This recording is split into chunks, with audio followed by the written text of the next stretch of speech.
اكو كلمة معاكسة لكلمة الصداقة وهي كلمة الغدر، والغدر وحده كفيل على مود يقسم قلب الإنسان نصين.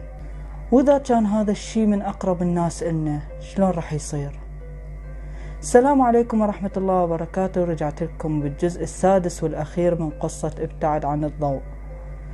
لا تنسون تحطون لايك واشتراك بالقناة وتفعيل زر الجرس، وخلونا نبدي بأحداث القصة. الشغلة الوحيدة اللي منعتهم انه يكملون بهاي المدينة انه المدينة كلها بيها كهرباء، وكانت بيها الاشتباكات بكل مكان. هم صح واقفين بمكان بعيد شوية عن المدينة، بس دي يسمعون صوت الإطلاقات النارية والاشتباكات. ما قدروا انه يكملون طريقهم، وصفوا السيارة على جانب الطريق ونزلوا من السيارة وظلوا يدورون على ملاذ آمن إلهم. هذا الحل الوحيد إلهم، ماكو أي حل بداله. وطبعا أكيد لقوا بيت بطريقهم، ومن حسن حظهم إنه هذا البيت طلع مفتوح.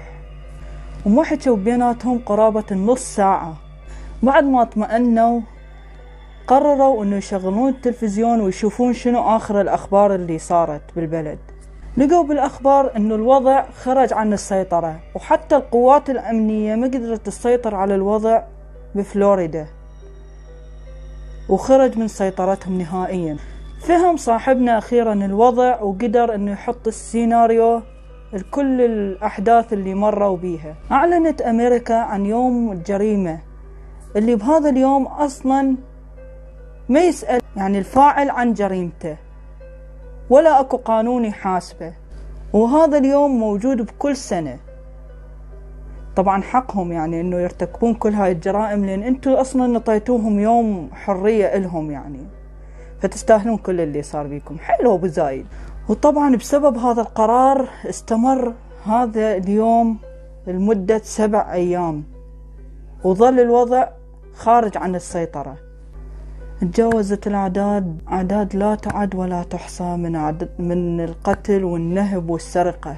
وطبعا كل الناس اللي انقتلت أرواح بريئة، وكله بسبب هذا القانون اللي أصدروه. وأثناء هذا الشيء سمعوا صوت سيارة تقترب من البيت اللي هم بيه، وكلها ثواني معدودة، وحسوا انه اكو شخص دي يكسر باب البيت حتى يدخل لهم. مع العلم انه هم قفلوا الباب بشكل زين، فقرروا انه يختبئون بالطابق العلوي بالطابق الثاني، لأن كل اللي داير مدايرهم مسلحين. وطبعا أكيد قدروا إنه يكسرون الباب ودخلوا للبيت وسرقوا كل اللي بيه.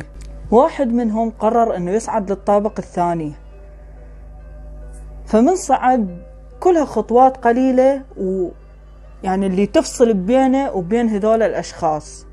بس اللي أنقذهم واحد من هذول أصدقاء المجرم، صرخ عليه وقال له اطلع بسرعة لين قوات الأمن بطريقها إلنا.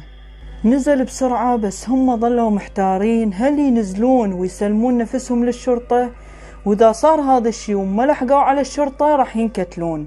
وكلها لحظات وصاحبنا سمع صوت سيارتهم هم انباقت، وصوت شخص ينادي بمكبر الصوت على المجرمين: سلموا نفسكم بهدوء لو كلكم راح تنكتلون.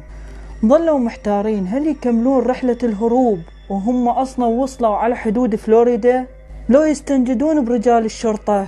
بس بالحالتين راح يكون القرار كل صعب وعواقبه كلش وخيمة، لأن رجال العصابات أقرب إلهم من رجال الشرطة.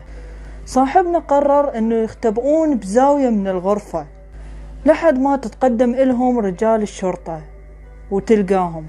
وفجأة وبدون ما يشعرون دخل عليهم 6 أشخاص ملثمين، وواحد منهم قال: أحسنت يا كارلوس. كارلوس من البداية أصلا كان واحد منهم وكان مندس.